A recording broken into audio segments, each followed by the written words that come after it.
Beri kemuliaan pada Tuhan, saudara. Di nama Tuhan, shalom. Hari ini kita mulai ibadah yang luar biasa, di mana walaupun kondisi panas, saudara, tetapi hati kami adalah milik Tuhan. Hati kami adalah tetap menjadi setia. Kita harus belajar, saudara, bahwa perjalanan kita tidak hanya berjalan sampai di sini. Karena pada hari ini kita akan masuk di dalam suatu kuasa di mana alam roh itu adalah proses dari ilahi. Jadi alam roh itu adalah bagian di dalam proses ilahi. Sehingga kita tahu bahwa apa yang kita alami dalam hidup ini adalah satu proses. Dan apa yang kita lihat itu adalah sesuatu yang mungkin buat kita adalah nyata. Tapi kalau kita tidak lihat sesuatu, kadang kita tidak akan percaya hal itu. Nah, inilah yang kita mau, bahwa hari ini nuhutusikama adbana, Allah itu akan memberikan jalan dan pengertian kepada kita mengenai tentang alam roh, saudara. Mari kita akan perhatikan lebih dulu, saudara, di dalam firman Tuhan, di mana 1 Samuel pasal 24 ayat yang ke-15. Begini bunyi firman Tuhan. Sebab itu, Tuhan kiranya menjadikan hakim yang memutuskan antara aku dan engkau. Dia kiranya memperhatikannya, memperjuangkan perkaraku, dan memberi keadilan kepadaku dengan melepaskan aku dari tangan. Saudara, ayat di dalam 1 Samuel 24, pasal 24 ayat yang ke-15 ini menerangkan tentang kisah di mana Raja Saul mengejar-ngejar Daud. Dan kita tahu bahwa tokoh ini adalah orang-orang yang takut akan Tuhan. Dan kita akan perhatikan lagi lebih dalam bahwa walaupun Saul ini mendapat urapan dari Tuhan dan dia juga setia, tetapi namanya manusia pasti akan mengalami apa? Pelanggaran. Dan saat itu juga ketika Saul melihat Daud, maka hatinya mulai goyah. Sehingga dia mulai memikirkan perkara-perkara keegoannya. Kemarin dulu saya sudah terangkan bahwa manusia itu memiliki wadah tersendiri. Ya. Di mana wadah-wadah ini harus kita bukan mempelajarinya, tetapi kita harus belajar untuk menyadari, saudara, bahwa di dalam hidup kita adalah perjuangan di mana wadah yang ke-1 adalah tubuh, yang kedua adalah roh, dan yang ketiga adalah jiwa. Ketika Saul mendapat urapan dari Allah, maka saudara, kita harus perlu perhatikan di sini. Wadah daripada Saul itu berkenan di mana tubuhnya, saudara, berkenan di hadapan Allah karena dia tubuhnya selalu menyenangkan hati Tuhannya. Kemudian wadah yang kedua itu adalah roh, selalu menurut dan selalu memuliakan nama Tuhan. Itu Raja Saul. Kemudian yang ketiga, jiwa, ini menyinggung tentang perasaan, pikiran, hati tidak enak, kacau, itu dari jiwa. Mari kita menyadarinya, saudara. Saul pun ketika melihat Daud di depannya, jiwanya mulai goncang. Sehingga dia setiap hari mempunyai pikiran-pikiran yang tidak baik. Transferlah tubuhnya dengan tujuan akan membunuh Daud. Nah, dari sinilah kita tahu bahwa jiwa ini sudah menyatu dengan tubuh sehingga terjadilah, saudara, pelanggaran. Roh yang penurut ini sudah tidak lagi dipakai oleh Saul untuk memuliakan nama Tuhan, tapi nurut untuk membunuh Daud. Nah, kita harus ingat, perjalanan hidup kita juga sama, saudara. Ketika pandemi ini ada di tengah-tengah kita, hampir 2 tahun lebih ya, 2 tahun lebih, saudara. Tadinya tidak ada apa-apa tubuh roh jiwa, tapi lama-lama jiwa mulai berontak. Bukan berontak marah, tapi ngedumbel. Uangnya sudah habis. Terus anak-anak gimana? Perkembangannya ya apa? Lek ini nggak ada uang, tokonya sepi, pabriknya ya apa? Itu yang dialami. Sepanjang hari selalu memikirkan pengeluhan ini, maka tubuhnya ketransfer hingga lama-lama wis tak kerja pagi siang malam. Terus istrinya jawab, kamu mau kerja apa, Pak? Ya sak iso-isoni, sak isa-isai. Ya sudah, aku doano agar berhasil. Karena dia sudah tidak memiliki jiwa seperti Saul, untuk tadinya kan tubuh menyembah, roh menyembah, jiwa menyembah. Jiwa tidak menyembah, roh juga sudah capek. Akhirnya rohnya ini juga tidak mau menyatu hingga bersama Tuhan, hingga akhirnya dibujui temene. Uang tinggal satu-satunya, dibujui temene. Berarti rugi. Sing salah siapa? Kalau kita mau tanya jawab Tuhan, sing salah siapa? Tapi beda dengan Daud. Daud itu juga sama-sama dari desa. Nol puto, tidak bisa apa-apa, tidak pandai apapun. Tapi hatinya selalu menyatu. Tubuhnya menyatu, rohnya menyatu, jiwanya menyatu. Untuk menyenangkan hati Tuhan. Akhirnya Daud pun tidak membunuh Saul. Ada kesempatan? Ada. Kan kita bukan ekor, tapi kita pemenang. Kita ini kepala, selalu menang. Bukan menangnya dewek, tapi Daud masuk ke gua, mengambil, memotong jubahnya Saul. Tidak dibunuh, saudara, tapi dia mengambil jubahnya. Nah, saat itulah kita tahu bahwa sebetulnya hal ini orang-orang pasti nggedumbel. Kok gak mau bunuh aja rajamu? Kan raja itu sudah tidak menghormati, tidak menghargai kamu. Kamu lo mau dibunuh. Daud bilang apa? Aku tidak mau melanggar. Karena raja tuanku itu sudah tak anggap papahku dewek. Orang tuaku. Jadi dia juga sudah diurapi oleh Allah di surga. Aku tidak mau melanggar. Loh, tapi ini jelas-jelas dia dosa. Iya, tetapi itu haknya Allah Bapa. Nah, inilah sifat yang harus kita ingat, saudara. Musim pandemi banyak orang yang kadang-kala menjengkelkan. Tapi kita harus sadar bahwa kita harus belajar seperti Daud. Mari kita ingat lagi satu kesaksian, saudara. Saya ingat waktu itu saya masih remaja umur 10 tahun. Ya. Rumah saya itu ada gudang yang tidak dipakai. Jadi itu 2 rumah. Ya. Sebelah ini rumah tangga, sebelah ini kosong.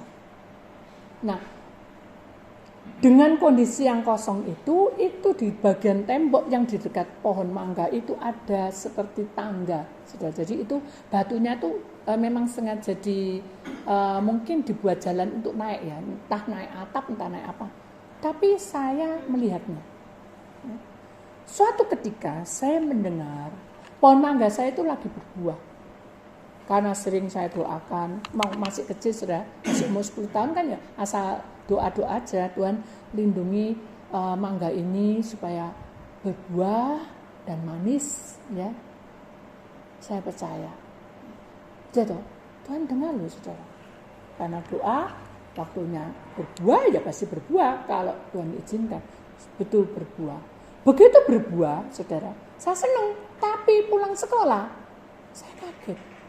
Saya sedang melihat gini, saya itu punya anjing kecil, namanya itu Lulu. Saya lupa, Lulu tidak salah.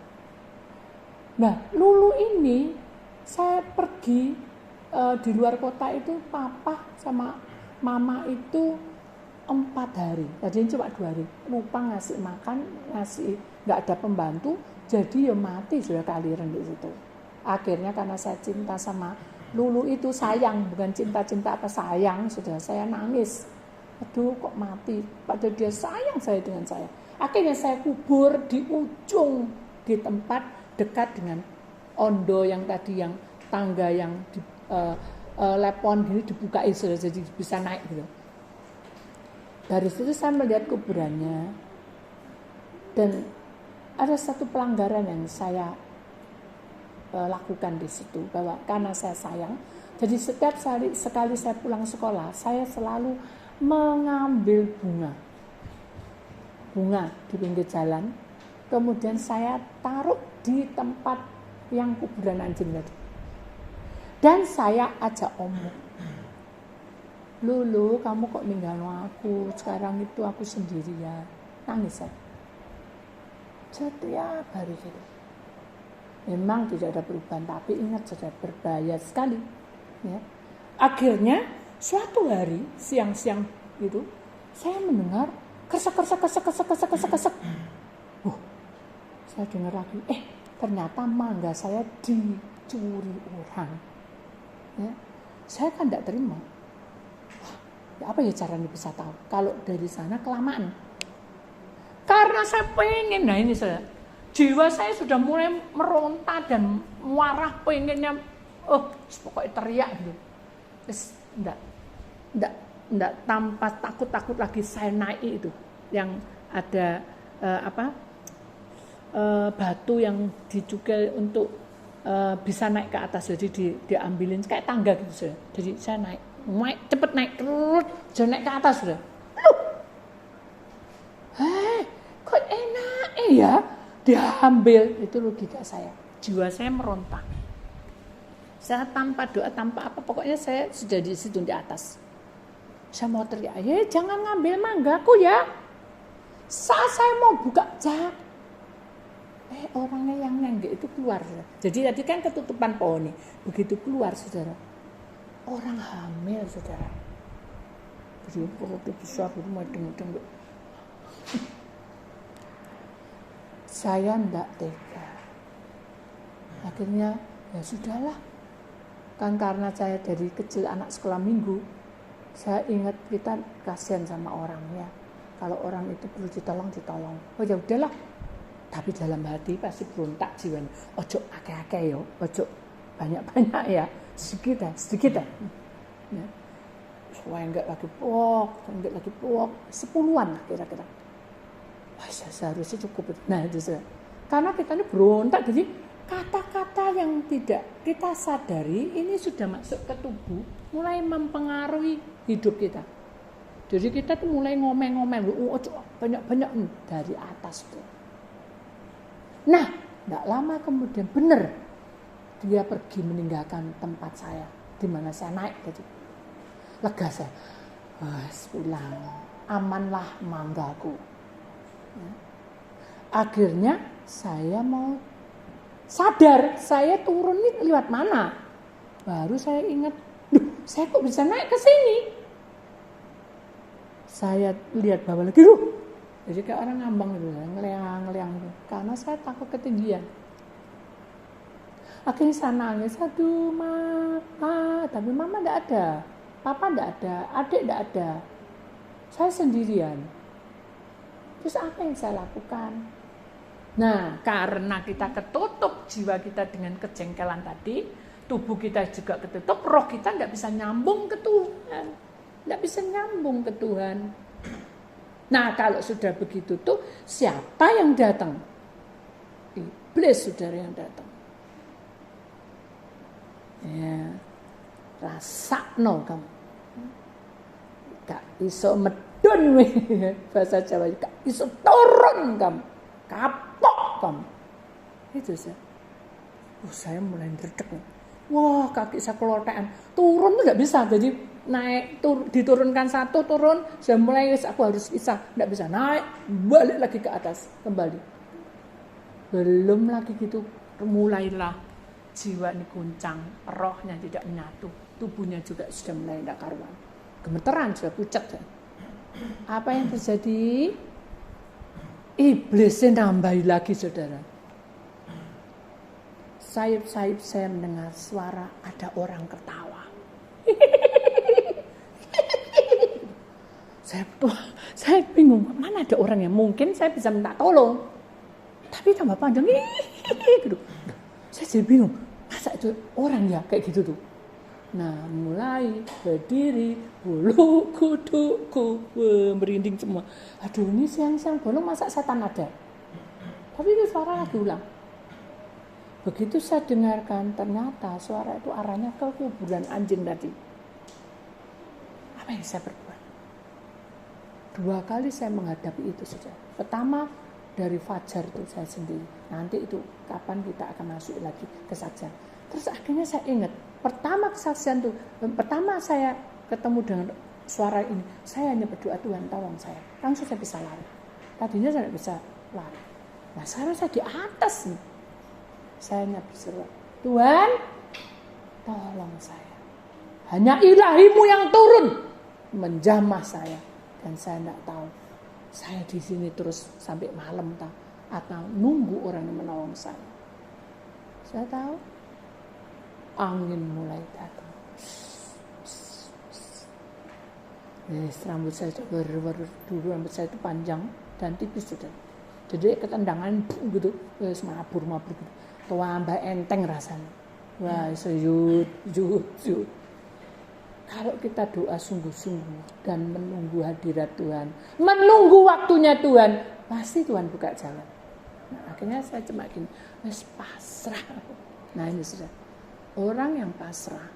Ingat, sebab itu Tuhan kiranya menjadi hakim yang memutuskan antara aku dan engkau. Keputusan ini adalah aku dan engkau.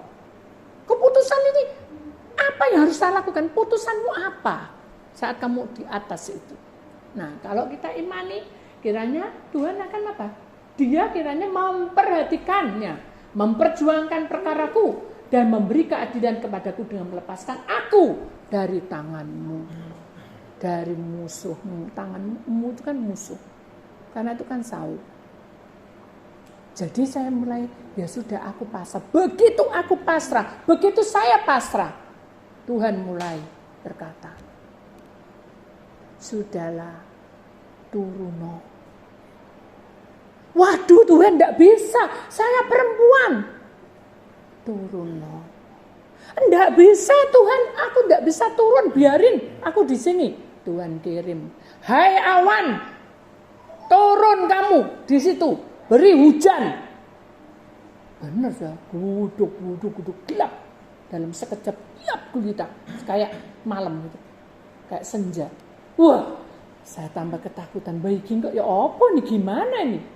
Turun no ya. Nanti tambah gelap, turun. Ya sudah Tuhan, pimpinan aku. Dia beres. Nah, begitu Tuhan bilang beres, saya mulai turun setapak demi setapak. Tanpa melihat ke belakang. Maaf, tanpa melihat ke bawah. Setapak demi setapak. Hanya 4 hitungan sudah turun, saudara. Lihat itu kan bayangannya kan tinggi gitu. Kok cuma 4 langkah tok bisa turun. Begitu saya sampai barulah lega. Terus saya ngeliat di kuburan udah serem.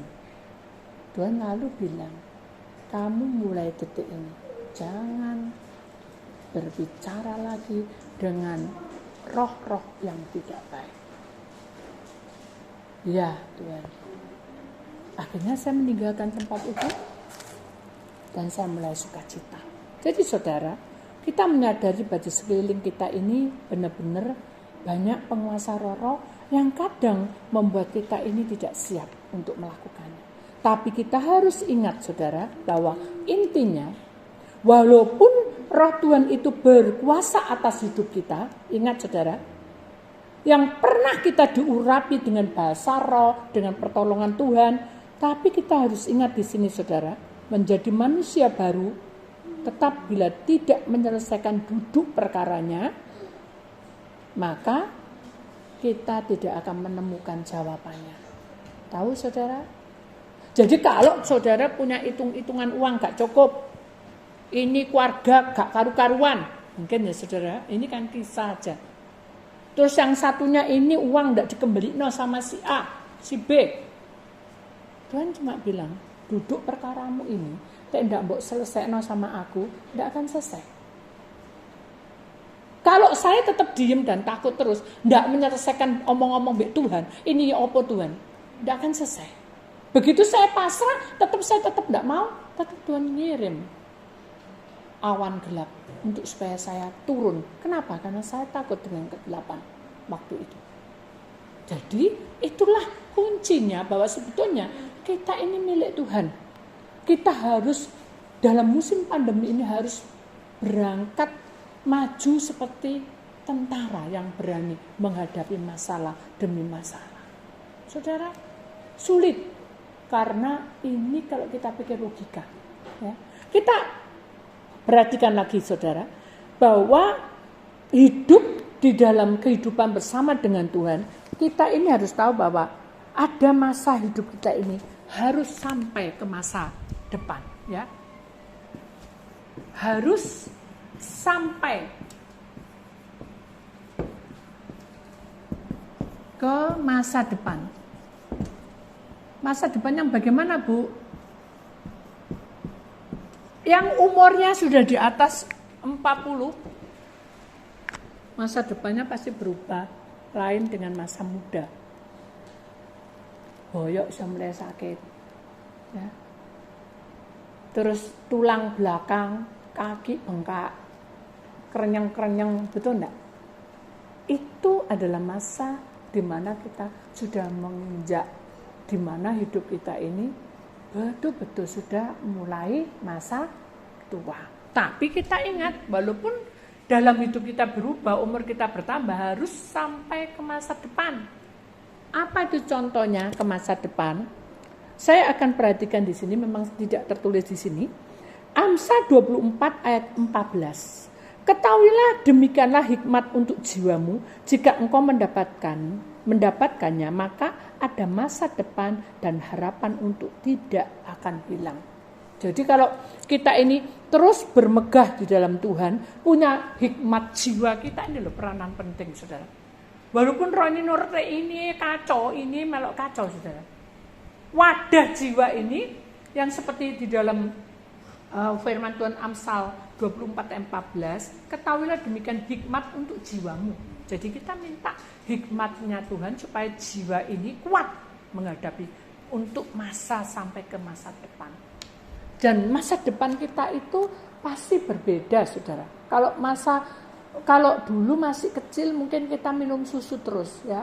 Austin dulu minumnya susu dintot terus. Sekarang sudah mulai berubah. Sama dengan hidup kita. Dulu tuh kita rasanya dinenabubukkan dengan ibadah-ibadah, dengan kesaksian-kesaksian, dengan menyembah. Enak gitu rasanya. Tapi sekarang tidak ada ibadah ya. Semua zaman sudah berubah. Tidak ada lagi kumpul-kumpul untuk menyembah seperti dulu. Kita pun terbatas. Nah, kita harus ingat di sini saudara, bahwa sesungguhnya di dalam Amsal 24 ayat 14 ini, supaya kita menyadari bahwa hikmat yang membawa jiwa kita itu masuk di dalam kemenangan untuk demi masa depan. Nah sekarang Bu, untuk masuk ke dalam masa depan ini, apa sih? Apa yang harus saya lakukan? Nah ini saudara, suatu ketika ada kesaksian. Saya itu perjalanan pelayanan dari Bojonegoro, mungkin sudah saya ceritakan. Sudah capek tuh Bu, saya waktu itu ada suami saudara. Suami ada di depan, saya di belakang. Tujuannya suami menemani sopir untuk bercakap-cakap. Tapi karena capek mungkin dia tidur, saya juga tidur. Ya. Tapi saya sudah berdoa, kita berangkat juga sudah berdoa. Ya. Di tengah-tengah perjalanan saya merasakan, saat saya tidur itu, saya merasakan Tuhan itu berbicara. Ya. Bangun. Bangun. Apa ya? Kenapa aku harus bangun? Toh aku kan sudah doa, terus aman kok, tidak ada apa-apa. Itu omongan saya. Ya, tidak apa-apa. Bangun, ayo bangun, cepat bangun, cepat bangun. Tak dino, suara aku, tak suara suami saya, apa sopir. Ayo bangun, ayo bangun. Wah, pas ini suara Tuhan. Akhirnya saya buka mata. Karena saya baru bangun, saudara kan masih setengah sadar, setengah enggak gitu ya. Begitu buka, saya kaget. Karena mobil yang saya tumpangi itu, yang mengantarkan saya pulang ke Jombang itu, berhenti di tengah-tengah hutan. Kenapa saya tahu? Karena pada waktu saya buka mata, Tuhan itu seperti menengokkan kepala saya di tempat hutan, pohon-pohon hutan itu. Dan setelah saya menengok di situ, saya kaget, saudara. Ternyata di balik pohon itu banyak orang, 12-an, tidak 10-an. Dan ada yang membawa senjata. Kenapa? Karena waktu itu saya melihat Tuhan yang menunjukkan, tidak mungkin dalam kegelapan bisa tahu. Kaget tidak, saudara? Saking kagetnya saya tidak bisa ngomong. Maksud saya mau bilangi sopirnya, terus kamu, jalan, tidak bisa. Nah, sopir kan tidak tahu. Dia ngerem, saudara. Mengapa ngerem? Karena dia mau turun. Kenapa? Saya juga tidak tahu. Akhirnya suami buka mata. Karena Tuhan melihat bahwa saya sudah tidak bisa menangguli, Tuhan kirim malaikat, ayo bangun no. Suami suruh bangun no. Bangun no. Bangun no, saudara. Begitu bangun tanpa basa-basi. Terus. Saudara. Terus. Ada satu perintah yang luar biasa. Akhirnya supir itu langsung jualan buantar gitu. Keras weh. Wes tidak bisa tidur lagi, sudah kita berdua. Terus saya tergerak hatinya. Bapak ini kenapa kok mau ngerem turun gitu loh? Pak, maaf Pak, tadi itu Bapak lihat apa? Apa Bapak mau turun kenapa? Loh, Ibu enggak lihat toh. Di depan saya tuh loh Bu, ada sepeda motor jatuh dan perbanan semua. Apanya Pak yang perbanan? Mukanya semua ditutupi perban dan banyak darah-darahnya dan juga semuanya diperbani semua. Tuhan kasih hikmat. Nah, saudara, kalau kita menuju masa depan, ya, Tuhan menunjukkan hikmatnya. Jiwanya diberi hikmat, tubuhnya bergerak, rohnya mulai menyatu. Pak, ada sesuatu yang keluar gitu aja. Pak, itu bukan korban kecelakaan.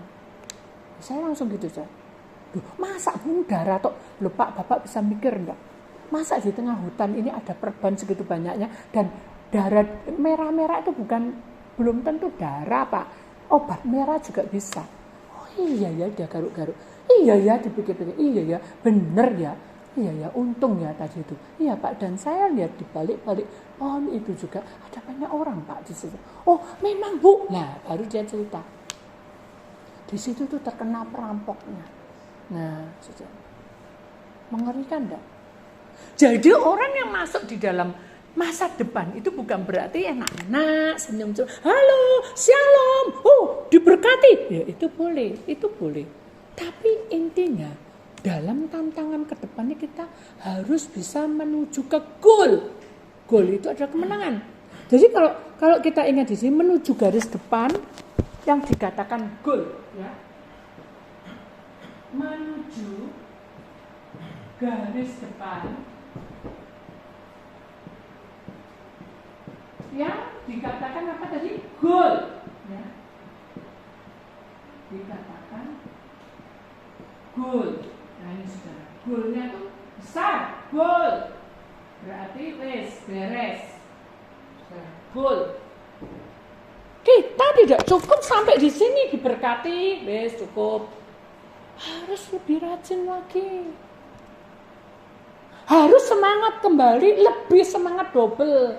Supaya kita menuju goal ini, saudara. Dan goal ini tidak akan dimiliki, saudara.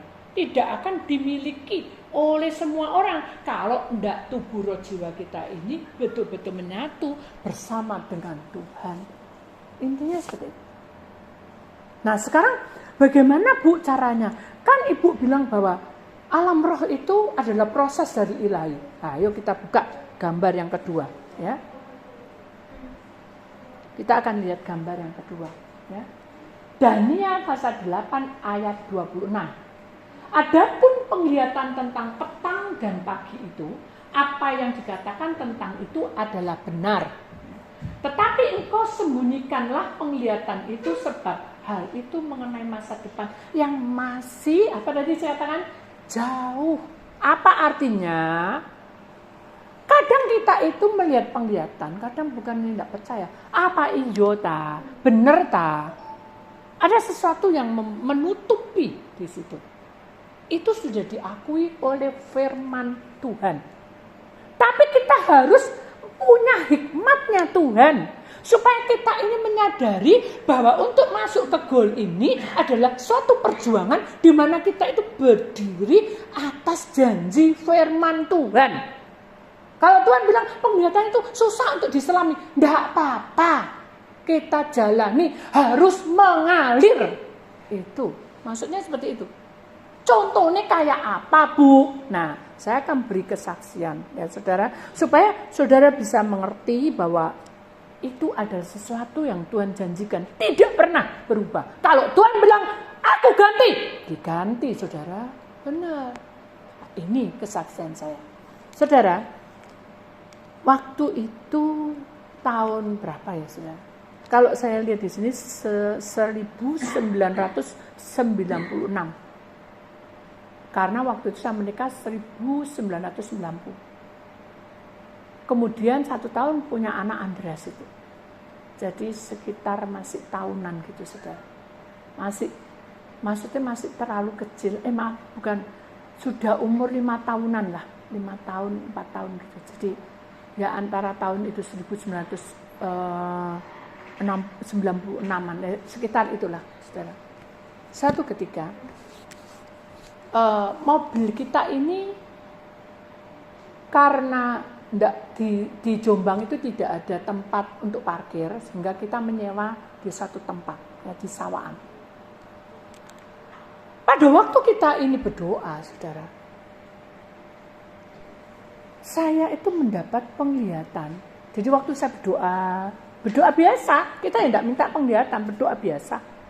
Saya melihat ada kelawar itu besar gitu. Dan besarnya itu sudah melebihi budget, maksudnya aneh gitu. Apa ini genderuwo? Bukan lah. Karena kan waktu itu kan saya koma toh. Tapi bukan, ini bukan genderuwo.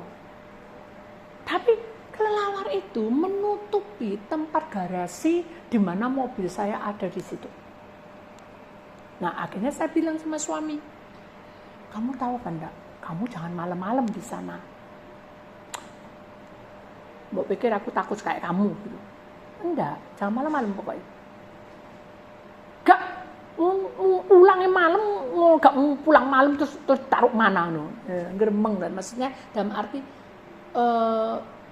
dia ajak omong berunding, malah nggak pas. Saya diem aja, akhirnya saya memberanikan diri. Ini lain hari yang lain lagi makan. Kamu kau tahu ya, di tempatnya garasi itu apa ada binatangnya? Gak yo, ora oleh, nggak boleh. Oh, soalnya aku ini pernah berdoa, terus ada ada kelelawarnya. Ojo berhalusinasi, ya. Ini kenyataan hidup, gak ono, nggak ada. Ya udah, karena saya merasa galau, saudara. Saya ikuti suami. Aku boleh ikut? Mau apa? Mau ngeliat tak? Ada kelawarin enggak? Terus bawa jadi kayak nggak ada orang itu nggak percaya gitu, sudah bawa plastik, bawa gepok, bawa sapu, bawa apa gitu ya. Nggak perlu bawa apa-apa. Senjata saya cuma apa? Tuhan. Gitu. Ya, sampai di sana saya lihat gak ada apa-apa, sudah. Gak ada yang aneh. Ada. Akhirnya kalau hal seperti ini, nah ini sudah satu rahasia. ketika saudara mengalami suatu masalah, ini diingat-ingat. Dan itu saudara sudah selami bolak-balik kembali, tetap tidak ada apa-apa. Harus puasa. Hanya saya, harus puasa ya Tuhan. Ya, udah puasa. Dengan tujuan satu hari dijawab sama Tuhan. Satu hari gak dijawab. 2 hari gak dijawab. Hari yang ketiga, Tuhan berkata, urapi tempat itu segera. Loh, kenapa Tuhan? Urapi segera. Ya wes, tak lihat jamnya pas 12 malam. Ya sudah, tak puasa saudara. Tuhan tak puasa. Saya puasa saudara. Terus besoknya saya urapi. Kau mau kemana? Mau manasi mobil. Tapi saya bilang gini sama Tuhan, Tuhan, kalau saya ke sana sendiri aneh Tuhan. Minta kunci mobil malah enggak boleh. Loh, tak gerakno, suamimu nanti manasi mobil. Oh ya wis. Kalau Tuhan bekerja ada jalannya sih. Benar. Pagi-pagi sekali pukul 6. Dia sudah pergi naik sepeda motor, sudah siap-siap. Mau kemana kau? Manasi mobil. Nah, Tuhan saya gerakkan. Ya udah ikut. Ya. Saya berdoa, saya bilang sama suami saya, yuk doa dewek. Ya, urapi, ya. Saya urapi sudah. Saya kaget. Ketika saya mengurapi, pintu itu tiba-tiba ngeblak. Jadi potol gitu. Lepas dari engseli. Kaget kan? Nah, saya pakai jiwa saudara. Setan itu menang. Betul. Wah, ambrol. Rugi saya. Betul enggak? Terpelanting jauh sih. Akhirnya saya bilang gini, ya sudah. Diperbaiki aja ya kok. Ya. Kowe iki apa ngare? Mbok jejek wae. Katanya mbok senggol wae katanya. Ya masa disenggol-senggol ya mana saya lepas. Akhirnya saya diam aja. Dah dibenahi. Saat dibenahi, Tuhan bilang, lihat tanah. Oh tanah dilihat. Loh, saya di toko Tuhan, di rumah. Datang ke sana. Waduh, iki ngomongi piye mbek suami tidur. Enggak apa-apa, tak atur. Sungguh saja atur. Tiba-tiba mertua datang. Meh, kowe ketoke kesel dah. Apa kowe kate lunga? Apa kamu mau pergi? Langsung meluncak. Iya, Mi. Saya mau beli pisang goreng. Saya bukan bujuk, memang saya mau kemarin tuh bilang sama Mami mau beli pisang goreng. Yo wes, tuku wes tak antenane tuku nih. Nah, ini kesempatannya. Akhirnya saya keluar. Tapi saya bilang gini, Tuhan, saya enggak bawa kunci loh Tuhan, enggak perlu kunci. Begitu saya sampai, sudah tahu, begitu dikeduk itu ada darahnya, saudara. Saya bingung, kok bisa ya ada darahnya? Nah, tidak lama kemudian ibu yang punya rumah garasi itu datang sampai gini. Ternyata dia bawa garam. Sauri, namanya orang disaur tahu ya saya, disebar di sana, balik lagi sini. Dengan mata kepala saya sendiri. Terus saya bilang, ibu lagi ngapain? Kemarin itu aku didatangi ambek wong wedi. Ngomong gitu. Aku wedi nih, ini manggil saya nih. Jadi aku ning dukun mau. Nah, pada saat itu Tuhan bilang, ibu ini sudah perjanjian dengan setan dengan darah dia. Suaminya sudah meninggal sekarang dia yang dituntut meninggal. Mateng ini. Opo kate ngomong, Bu, kowe kate mati gitu. Masa gitu. Bu, kamu mau mati, Bu, mau meninggal. Ya, saya mati dirokno orang nanti. Hanya saya bantuan tidak tahu, saya tidak bisa apa-apa. Nah, akhirnya dengan singkat saja dibuka semua. Rumah tangganya hancur, hutang banyak. Tuhan bilang, datangi ibu itu. Aku tidak berani Tuhan. Ya sudah, aku yang akan datang lo ibu itu. Datang sungguhan. Nih, datang sungguhan dari itu. Aku pinjam uangnya. Kasih uang tidak saya pinjam. Ya wis Tuhan, ini Bu, tak kasih ya, enggak usah pinjam. Ibu bilang ya sama ibu, kamu mau enggak dilepas no dari ikatan setan? Waduh Tuhan, saya enggak berani Tuhan, aku yang bicara. Benar Tuhan. Kalau kita menyerahkan hidup kita, Tuhan yang akan berkata dalam lidah bibir kita untuk berani. Hanya saya ngomong, ibu mau dilepaskan? Aku onik, ibu itu salah. Bukan kita menghakimi, tapi ibu itu perjanjian dengan setan. Ibu ngasih darah apa di depannya garasi ibu? Dia nangis.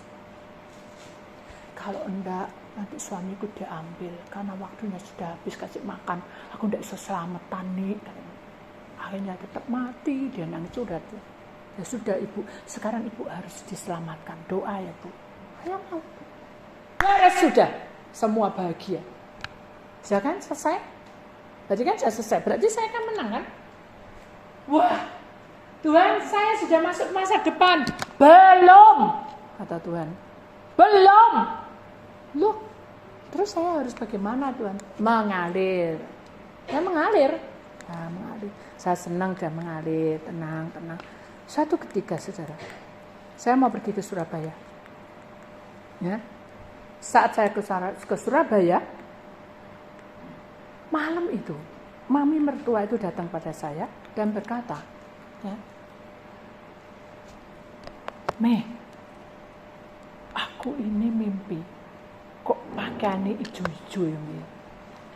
Apa toh? Waduh, apa ya? Kenapa ya? Hanya saya berdoa sama Tuhan. Tuhan bilang apa? Doa. Hanya kita berdoa. Mia berdoa, kamu yang doa. Doamu lebih manjur daripada aku. Saya doa sendiri. Tidak ada apa-apa. Begitu sampai di jembatan layang, saudara, saya pakai mobil. Ada 2 mobil, satunya itu kol, satunya itu, aduh lupa saya, pokoknya kecil gitu. Dempernya ada di depan gitu. Saya lupa mobil apa itu. Saat di jembatan layang itu, saudara, mobilnya itu mundur. Yang dari depan itu mundur, nabrak tempatnya saya, kobong sudah terbakar mobil saya. Secara logika saya rugi, benar nggak?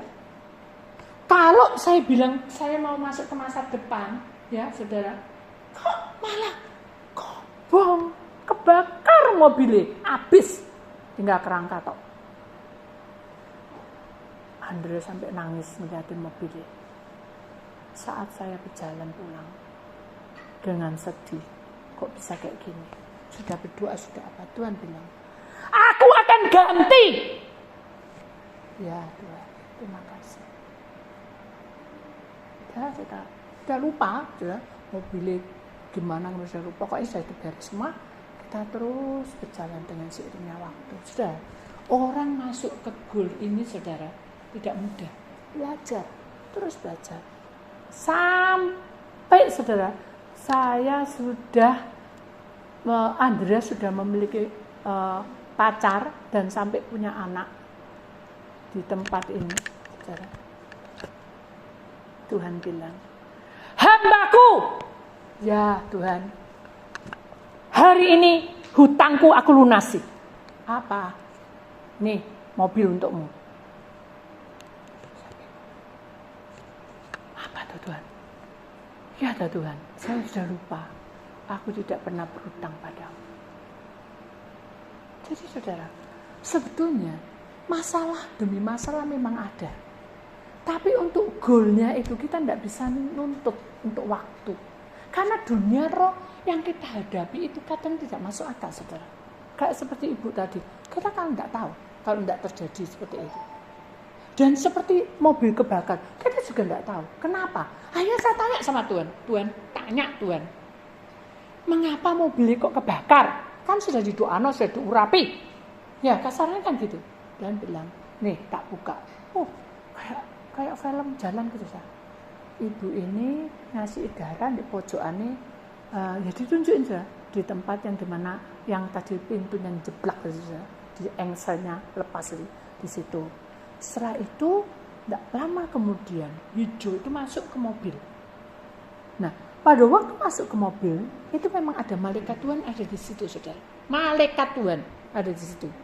Tapi karena onderdilnya, saudara, dan semua karpet-karpet dan semua yang ada cat juga, saudara, itu ada roh, namanya pencabut nyawa. Roh pencabut nyawa.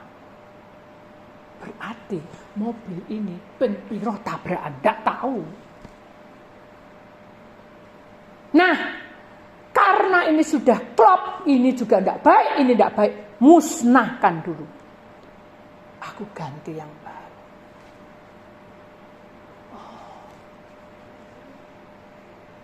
Harus saya sadar. Allah kita dasar. Dia aja. Kalau saya ditolong, pasti saudara juga ditolong. Kalau saya mengalami banyak masalah, Tuhan ikut campur tangan, pasti saudara juga akan Tuhan ikut campur tangan dan duduk bersama. Jadi ingat saudara, kita kembali ke dalam firman Tuhan. Jadi di dalam Daniel pasal 8 ayat 26 ini, adapun penglihatan tentang petang dan pagi itu adalah setiap hari kita bertemu dengan roh-roh yang kita tidak tahu, saudara. Apa yang dikatakan tentang itu adalah benar, tetapi engkau sembunyikanlah penglihatan itu. Jadi ketutup, kita tidak tahu. Tapi kalau kita serahkan semua sama Tuhan, perlengkapan itu dibuka semuanya. Seperti yang terjadi kesaksian saya pada malam hari ini. Tuhan kuat. Sehingga Tuhan berkata, sudah ya, goal. Mobil sudah tak balik, no. Terima kasih.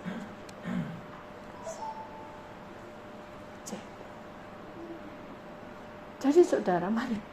Sebagai orang-orang pilihan Allah, kita menyadari bahwa hidup kita itu tidak sempurna. Kita butuh waktu, butuh perubahan. Yang penting dalam hidup kita adalah kita harus saling mengasihi dan mengampuni. Kemudian satu lagi, pelepasan, saudara.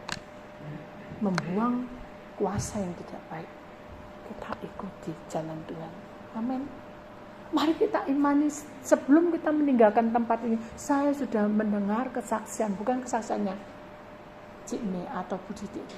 Saya sudah mendengar kesaksian engkau Tuhan. Betul enggak? Sekarang ini, saya serano, ini nama saya. Panggil namamu. Saya mau ke bentuk wargaku. Sesuai kehendakmu. Saya bukan mau masuk ke masa depan ini tok. Tapi kita mau menuju garis depan. Garis depan dikatakan goal. Itu bagian kita. Mari kita ambil bagian itu. Karena Tuhan punya rencana di balik semua. Setiap manusia di muka bumi ini, program Allah tidak pernah gagal.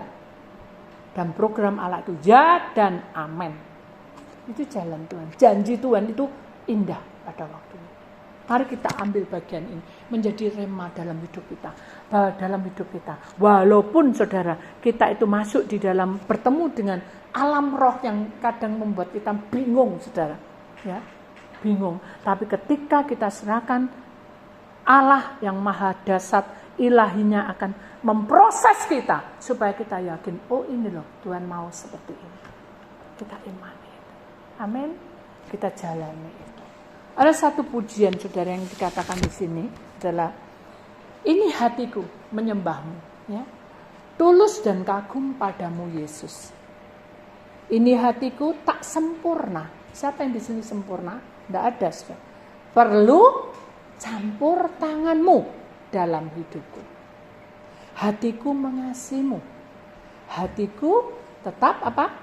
Mengasihimu. Dan hatiku ingin mengenalmu, ingin mengertimu. Dan Tuhan, kau lihat isi hatiku malam ini. Amin.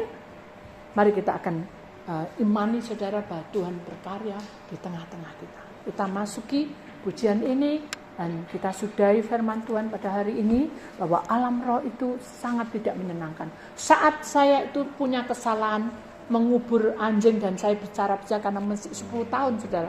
Tuhan berkata itu melanggar. Mulai hari ini jangan pernah kamu ke sana lagi.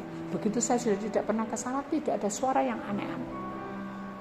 Mari kita imani bahwa Tuhan berkuasa atas hidup kita. Kita lihat satu lagi, Tuhan ada di pihak kita. Firman Tuhan adalah satu-satunya pedoman hidup yang dapat diandalkan. Mengikuti hatimu tanpa pimpinan firman dan rohnya akan membawamu pada penghakiman.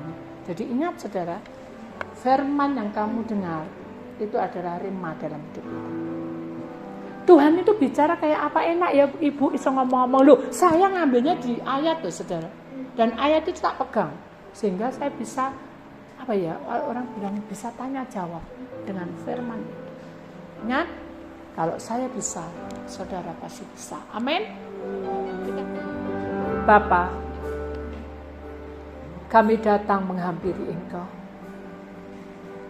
Engkau punya kuasa yang dahsyat. Ilahimu sanggup membentuk kami. Kehadiranmu sanggup merubah karakter kami. Bahkan setiap langkah Engkau yang bertindak di dalam kehidupan kami. Dan ajari kami peka untuk mendengar suara-Mu. Ajari kami taat Tuhan akan perintah-perintah-Mu. Kalau orang lain Kau berikan perlindungan, maka kehidupan kami pun juga Kau beri perlindungan. Kalau orang lain Kau beri kesembuhan Tuhan, maka Engkau juga akan memberi pemulihan dan kesembuhan kepada kami. Kalau orang lain Kau berikan Tuhan, berkat-berkat mengalir, maka dalam kehidupan kami juga Engkau berikan berkat-berkat yang mengalir. Engkau tidak pernah membeda-bedakan kami. Engkau ada di tengah-tengah kami bukan karena kekuatan kami, karena Engkau yang mengundang kami datang ke sini. Dan Engkau tahu sifat kami masing-masing. Ampuni kami Tuhan. Ampuni kami Tuhan. Dan ajari kami untuk merendahkan hati di bawah kaki-Mu. Kami tidak hanya untuk menuju masa depan, tapi kami mau ada di dalam garis depan dengan masa depan bersama Engkau menuju yang goal. Dan kami tahu rancangan-Mu itu indah pada waktu. Kuasai kami. Wadah tubuh kami kuasai. Wadah roh kami kuasai. Wadah jiwa kami kuasai Tuhan. Hanya Engkau yang bisa memegang erat-erat kami. Dan kami datang pada hari ini. Urapi pelepasan hari ini. Baik lidah bibir hamba-Mu, baik juga pelayan-pelayan-Mu di dalam tim doa, tim musik. Kami percaya bahwa Tuhan ada di pihak kami. Kami percaya hanya di dalam nama Tuhan Yesus. Maka kami serahkan Tuhan doa pelepasan hari ini. Buka hati kami. Dalam nama Tuhan Yesus, mari kita angkat tangan kita lebih dulu saudara. Melebihi dari atas kepala kita. Kita akan terima hujan berkat dulu. Di dalam nama Tuhan Yesus Kristus. Maka kami menerima hujan berkat-Mu Tuhan. Maka ladang hidupmu diberkati. Ladang rumah tanggamu diberkati. Ladang kesehatan-Mu diberkati. Ladang pekerjaanmu diberkati. Ladang keluargamu diberkatinya. Dalam nama Tuhan Yesus. Maka kami siap untuk masuk di dalam doa pelepasan. Terima kasih Tuhan. Terima kasih. Maka kami serahkan semuanya ke dalam tangan.